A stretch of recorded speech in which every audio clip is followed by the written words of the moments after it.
HOA Karen builds a garage on my property, but I'm not in the HOA. Well, I thought my chill little town was immune to the evil HOA Karenism that lurked beyond.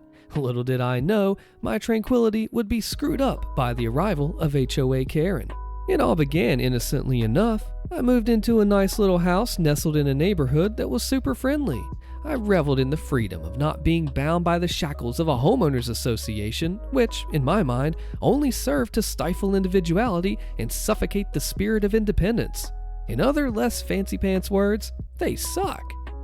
As the weeks rolled by, a new family moved in next door. Karen and her seemingly innocent family.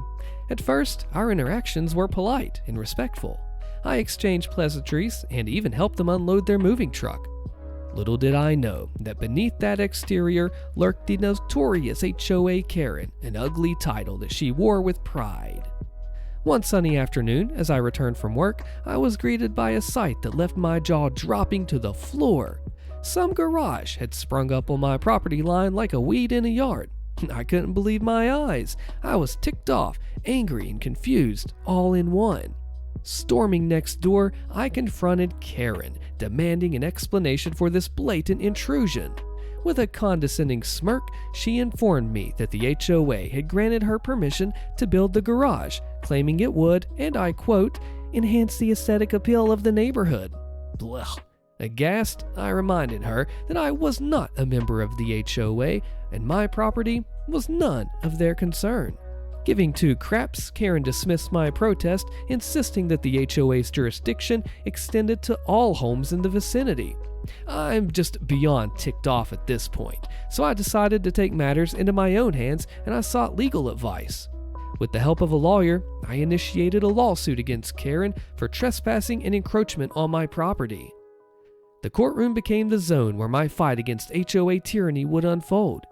Karen, adorned in her signature bob haircut and an air of entitlement, attempted to paint herself as the neighborhood's savior. However, my legal team presented evidence of her audacious encroachment, leaving no room for her stupid web of lies. As the proceedings progressed, I found solace in the pursuit of justice. The courtroom drama became a spectacle that gripped the neighborhood, and whispers of HOA Karen echoed through the community. I was determined to show that even in the absence of an HOA membership, property rights and justice would prevail. The decisive moment arrived when the judge ruled in my favor. Karen's attempt to overstep her boundaries and impose her will on my property crumbled under the weight of legal scrutiny. She was ordered to dismantle the unauthorized garage and restore my land to its original state and pay a hefty little chunk of change. Justice had triumphed, but the battle had taken its toll on the neighborhood's harmony. Defeated and humiliated, Karen reluctantly complied with the court order. The dismantling of the garage became a symbolic victory for individual property rights and a sobering lesson for those who believed that they could impose their will without consequences. The repercussions extended beyond Karen's property lines. The neighborhood, once united, now bore the scars of a decisive conflict. Whispers of resentment lingered, and the once friendly atmosphere had been tainted by the specter of HOA interference. However, the victory was mine, and I stood firm in my belief that no one could trample over the rights of an independent homeowner. In the aftermath of the legal battle, Karen's house sported a for sale sign. The once proud enforcer of HOA regulations was now a pariah, shunned by the community that she sought to control. The neighborhood, scarred but resilient, gradually healed from the ordeal. As Karen packed her belongings and said goodbye to our community, I couldn't help but feel a sense of vindication. I had won, and the little guy had triumphed over the oppressive whims of the HOA. The echo of Karen's departure served as a cautionary tale, a reminder that the spirit of independence and the sanctity of property rights should be upheld, even in the face of overbearing neighbors. The scars of the legal battle faded, and the neighborhood slowly rediscovered its sense of unity. I continued to relish in the freedom that came with not being tethered to an HOA, grateful for the lessons learned and the victory won. The chapter of HOA Karen had come to a close, finally, and it taught me and the rest of us a lesson. Don't let HOA Karen run over you. Her lies won't stand up if you do. Whatever was going through this crazy HOA Karen's mind, none of us will ever truly know, but how do you think you're going to get away with building a garage on somebody's property? I like my property. If I don't want a garage on it, I shouldn't have to have it. And if it is, it's going to be mine. What have you done? I would have definitely sued and pursued legal action against HOA Karen. Wannabe HOA attempts to use cops, ATF, and DFW to have my firearms removed. Technical Freedom 60 posts this. So around 3 years ago, I moved out of my childhood home and took on the world alone. I spent a year drifting until I got an amazing job in a smaller town in my state. They assisted me with moving in. I paid the down payment and then I moved in. In the process of moving things out, my dad helped me move all my hunting equipment and my other vehicle from their house to mine. While we were unloading all my firearms, they were in black locked cases, I noticed a few of the neighbors staring and talking to each other. Now, for reference, my state is fairly democratic, but the majority of people are somewhere in the middle of the road and they don't really lean towards one side. I don't really mind it. I got everything locked up and secured and became ready to move in with the rest of my items. And the first month was fine. I made friends with an elderly woman who lived next to me. We oftentimes sat on her porch and shared a drink and stories. But around week 5, things didn't go so well. I left my house early in the morning to meet with a few friends to hunt rabbits. I was loading my shotgun into my truck and left. I got home roughly around 9ish and found a note on my house saying that the local assembly has been notified of suspicious behavior and they requested that I appear at the next meeting. So I do show up a little overdressed, and they bring up that a few of my neighbors feel uncomfortable with me openly leaving my house with guns. And I'll be honest, I could believe them. I'm easily the youngest person there by 12 years, so I speak up and I tell them that I own my firearms for hunting. The group is pleased, or so it seems. For the next week, I continue on with my day-to-day life, getting dirty looks and the occasional comment about owning so many guns. I own 4, all for hunting besides my handgun. I am careful not to engage in many of the conversations, as I've heard of people getting in trouble for being the aggressor that way. Well, one day, I'm on my couch with a few friends watching the original Red Dawn, and I get a loud knock at the door. So me and a friend go to answer, and there's 2 officers at the door. They notify me of a complaint of gunshots and a scream. Well, I tell them, hey, that's likely our movie. From my front door, you can see into my living room. They can see my 2 friends sitting on the couch screaming Wolverines, and they just asked us to turn it down, so we do. A few hours later, the assembly president shows up with a notice, an invitation to another meeting to vote on new policy. The next day, the meeting is commencing, and they announce the issue of the meeting: to vote on a limit of firearms per household, as petitioned by a few families. The first one came on the stage to discuss why we should vote in favor of this. As a mother of 4, I feel afraid for my children with the amount of guns in this nation. Watching the news, I've seen the recent murder shootings and atrocities, and I fear that my children, husband, or myself could be next. This is a community of peaceful, good Americans, and I believe that we can overcome this by voting in favor of this limitation, she said. Now there's appraisal of a middle-aged woman and the first speaker, and the elderly man came up next. When I was young, though many people had guns, it was usually one: a shotgun to protect your family, a ranch rifle to protect livestock or for hunting. We didn't have fancy guns, just the bare minimum. These 2 got the crowd riled up, and people began to vote. 112 voted yes, and 25 voted no. I voted that I wouldn't listen to the rule, as it can't be enforced. They didn't like that. They asked me to leave the meeting, so I did. A few days later, I was noticing being pretty much ignored, whether it was driving home or heading out. Offering to help the elderly man carry boxes, he just ignored me. And then one day, coming home, I saw what all gun owners fear: an all-black SUV in my driveway and ATF agents standing by my door. When I pulled up, they told me to stay in the vehicle and asked me multiple questions. How many guns do you own? Are you making straw man purchases? I refused to answer basically everything until they asked me to let them search my house. I asked if they had a warrant, and they said no, so I asked them to leave and that they could come back if they got one. 3 hours later, they're at my door with a warrant, stating that, due to complaints and beliefs of suspicious acts, they're going to search my house. Well, dang, I can't stop them, so I let them do the search. They find my handgun locked in my case. My rifle's in their cases and nothing else. I give them copies of my paperwork and proof of ownership, and they take that and they leave me and my guns alone. And at this point, I'm scared. They've called the cops, they've called the ATF. What's next? A siege of my house? A raid by the local SWAT team? No, it's the DFW, the Department of Fish and Wildlife. They come a few days later after my latest hunting trip, saying they got reports from my neighbors that I'm a poacher, as they find it suspicious how often I go hunting. They ask me questions about my recent hunts, and I tell them it's mainly rabbits, and in my state, the jackrabbit is open all year round, and the occasional coyote hunt that I do for a farmer in my hometown.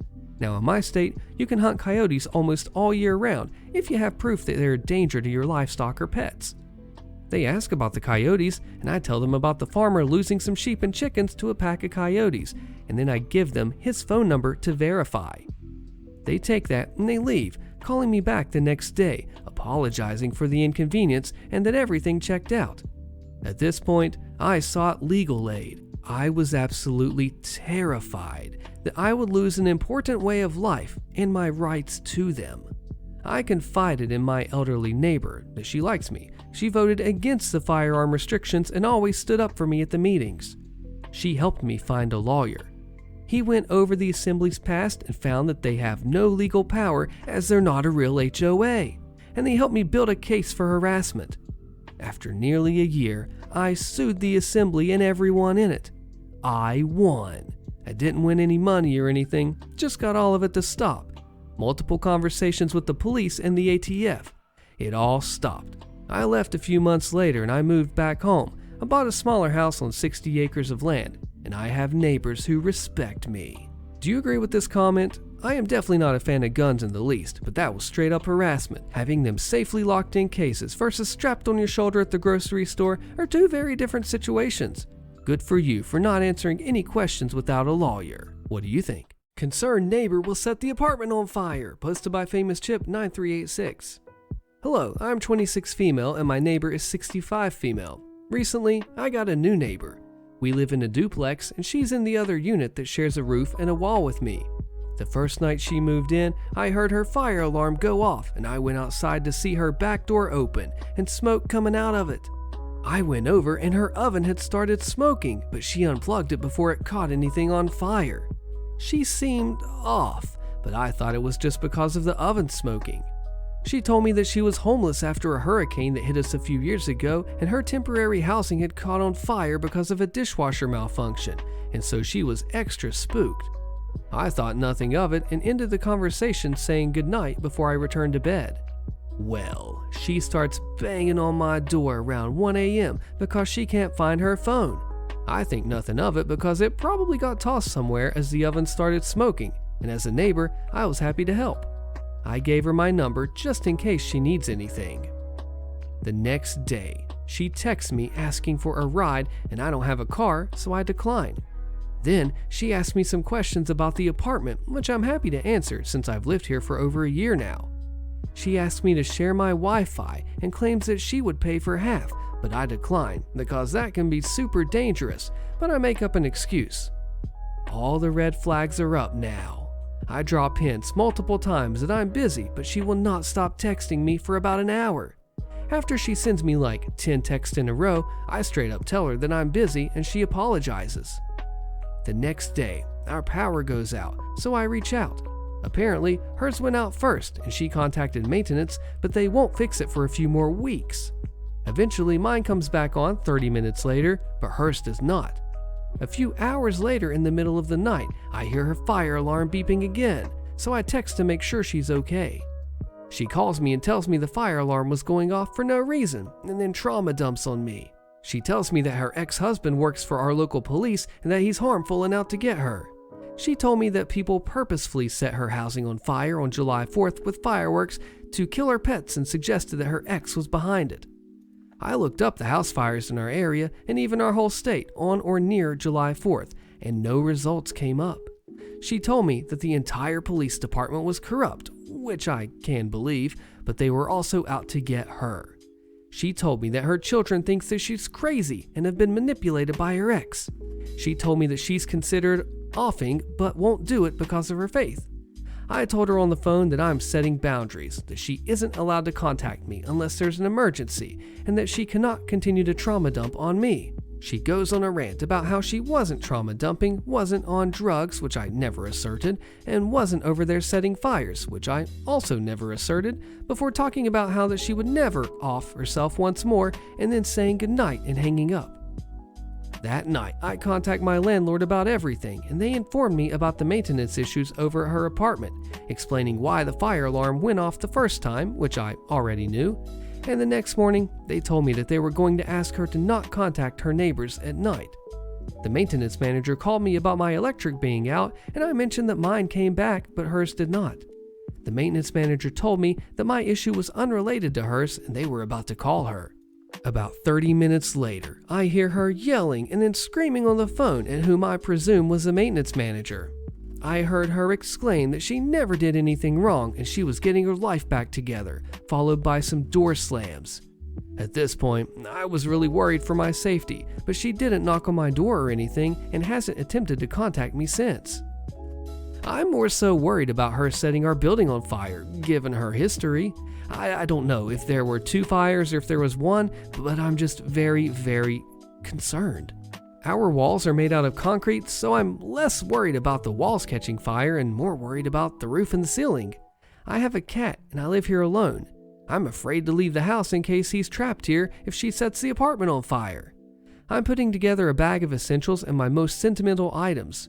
Going through all of them has been really emotional. I have places that I can probably stay at if it all falls apart, but I'm just still terrified nonetheless. I'm a grad student on grad student pay. I have renter's insurance, but I'm still worried about recovering financially, let alone emotionally, if she burns my apartment down. I'm afraid I'll have to delay graduating if this happens. It's already taken an emotional toll on me, and I cannot focus on schoolwork. I don't know what else to do beyond what I've done so far. Any advice would be appreciated. Do you agree with this comment? OP replies, so call Adult Protective Services so they can do a wellness check. Smart on you for setting boundaries and continue to keep the landlord informed. OP says, I would, but I'm concerned that she would know that I did it and retaliate against me. She hasn't made a threat against me yet, but I'm very fearful of her. I mean, hey, it could be another neighbor that actually reports her. She doesn't know it has to be you. Ooh, what do you think? First experience with the 100% authentic Karen. Posted by Dirk Pita. I'm a 28-year-old male and I'm a customer service representative for a very reputable insurance company in the US. I have experience in this job in different companies ever since I finished high school. Now, as a disclaimer, I do not and would never work in underwriting. I'm just in charge of regular CSR stuff. I don't have a say on insurance claims, and that's an entirely different department. Also, I'm an outsourced employee. Most customers don't mind. Some occasionally ask where I'm from, and then there's the very rare butthole that asks for someone that speaks English as soon as they hear my accent. I don't care. I'm used to it. Generally speaking, American customers are very nice and patient, more than the ones in my country. So I never really understood where do all the retail and customer service horror stories from the internet came from. Today, I did. So, Karen calls. As soon as I answer, I hear a lot of background noise, and the first thing that I do after introducing myself is to ask for the policy number. I hear a man in the background yell, and between a lot of noise, what I realize is, in fact, the policy number, and I ask him to repeat it since I could not hear very well. Karen decides to take the lead and let me know that she is driving through the interstate while calling me and that she does not want me to waste her time. I'm like, okay, how can I help you? I kid you not when I tell you this woman started screeching to the point that I had no idea what she was saying. Yes, I am not a native English speaker, but it's never been a barrier for me. I could not, for the life of me, understand why this woman was so angry. Between the insane yelling, I can make up something about her policy being canceled and her being charged anyways. And seeing the direction that this call was going, I decided that my best move was to immediately contact a supervisor through chat to get some assistance. I informed Karen of this, and I asked her to give me just a few minutes while I check on my side of the screen with what is happening with her policy.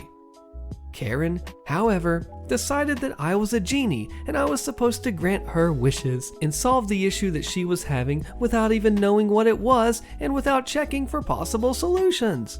She decided that I was not allowed to place her on a hold, but I've had my share of angry customers and I know better than to let them take control of the call.